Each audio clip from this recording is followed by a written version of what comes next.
يحكى انه في عام 339 هجريا وتحديدا في الاردن طلع اسد هاجم على الناس وكال الماشيه بتاعتهم، وللاسف كانوا فاكرينه صيده سهل فبداوا يهاجموه بالسهام والرماح والسيوف، ولكن الاسد طلع نينجا ومحدش قدر عليه. الناس قالوا نعمل معاه ايه ده محدش قادر عليه خالص.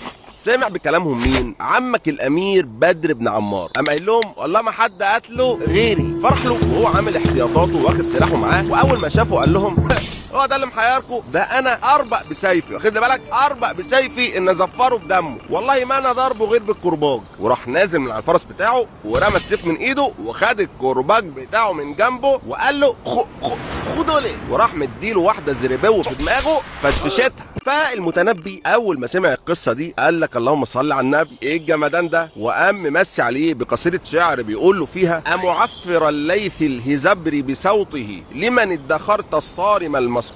وتمر السنين والايام والبيت ده يجي لحماده في الامتحان، ولكن حماده لانه ما كانش متاسس صح في اللغه العربيه ما كانش فاهم البيت اصلا من اساسه. فلو انت كمان ما بتعرفش تحل الادب والنصوص يبقى انت كده لازم تسمع محاضرات الادب والنصوص لينا بقى، لحسن الاسد يجي يقول لك في الامتحان زريبيو.